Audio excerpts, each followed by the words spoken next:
Hola, ¿cómo están? Hoy comenzamos con la tercera unidad que habla acerca de los razonamientos. Como ya dije anteriormente, esta es la unidad más importante del programa, puesto que el objeto de estudio de la lógica son los razonamientos.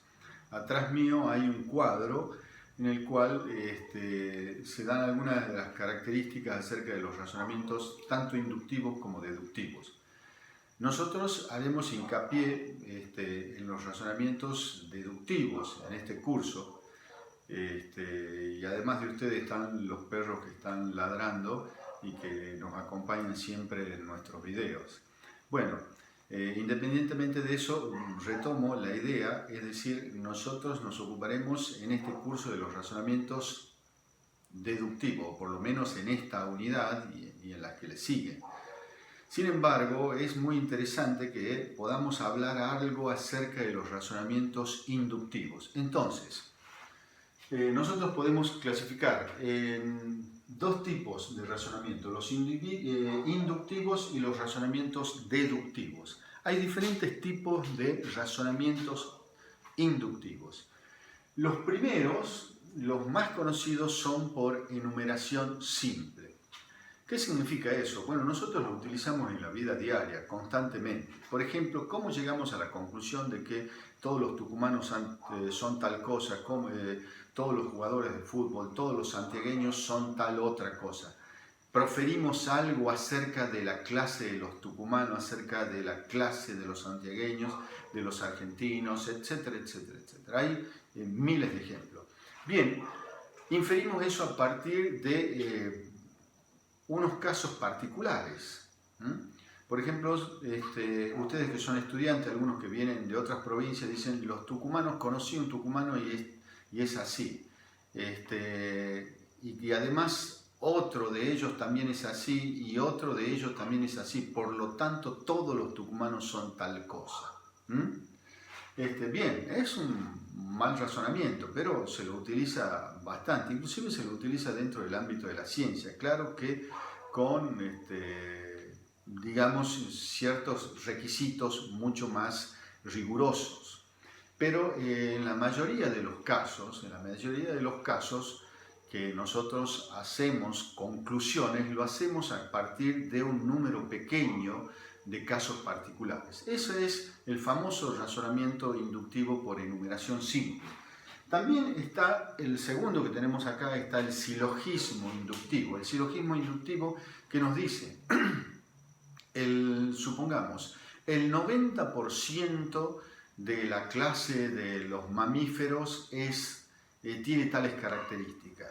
X es un mamífero, por lo tanto, X tiene tales características. También es un tipo de razonamiento inductivo y se llama silogismo inductivo. Bien, por analogía, supongamos que nosotros tenemos un individuo que tiene la característica A, B, C y D. Y el otro individuo tiene la característica A, B, C y D. Tenemos un tercero, un cuarto, un quinto, un sexto con esas características. Y aparece un individuo que tiene las características A y B y que supuestamente pertenecería a esa clase. Por lo tanto, también tendrá las características C y D. Bien. Salto a la mejor explicación. Este es un razonamiento muy interesante porque también se lo utiliza mucho en las disciplinas científicas. Es decir, ocurre un fenómeno. Entonces, la mejor explicación para ese fenómeno es tal cosa. Bien, en la ciencia ocurren muchos casos de eso. Es decir, antiguamente la mejor explicación para dar cuenta de la aparición del Sol en el horizonte era que el Sol giraba alrededor de la Tierra, y eso es bastante justificado teniendo en cuenta que no había los elementos tecnológicos ni el conocimiento científico que nos permitiera a nosotros tener una mejor explicación para ese fenómeno. Entonces, si nosotros observamos desde un punto que supuestamente es inamovible, a pesar de que nosotros estamos en movimiento, pero en esa época las personas no tenían esa posibilidad, entonces veían que a partir de la posición que él adquiría, el Sol giraba en torno y se ponía, es decir, todavía utilizamos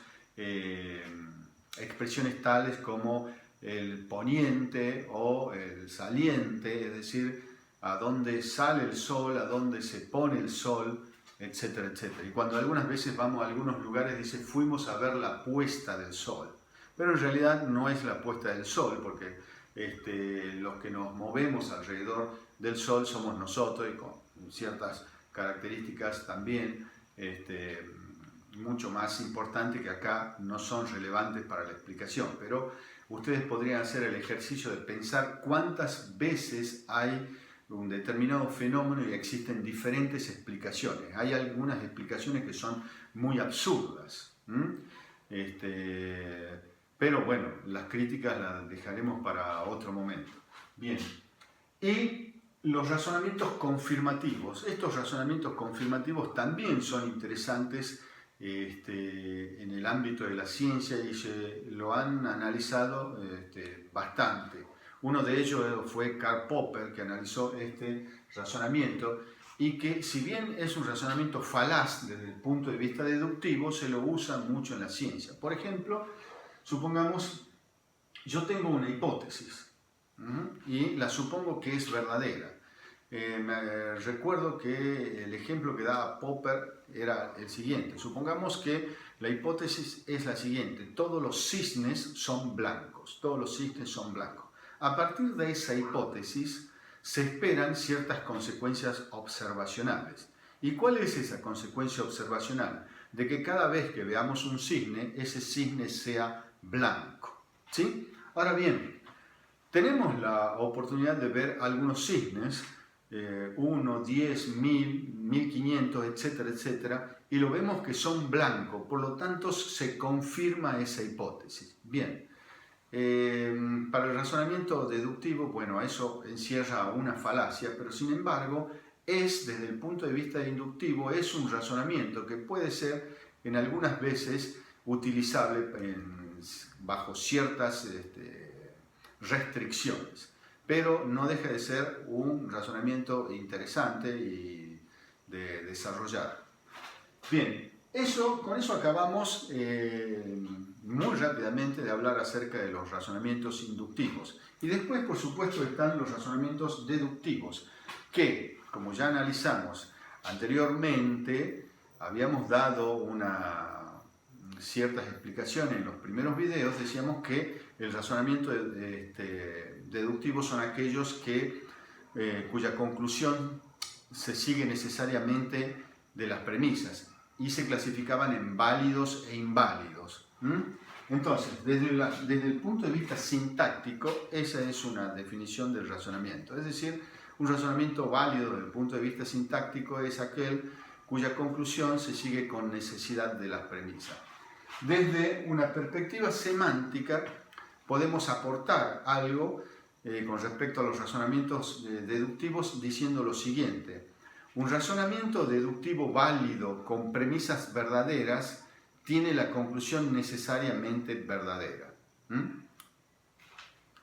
Dicho de otro modo, un razonamiento deductivo válido no puede tener premisas verdaderas y conclusión falsas. Es decir, si el razonamiento deductivo es válido y sus premisas son verdaderas, necesariamente tendrá que ser verdadera la conclusión. ¿Sí? Espero esto siempre voy a recalcar, es un concepto, a pesar de que aparentemente es sencillo, pero hay que tener muy en cuenta lo siguiente, con respecto a esta restricción semántica acerca de los razonamientos. No estoy diciendo que un razonamiento con premisas verdaderas necesariamente tiene que tener conclusión verdadera.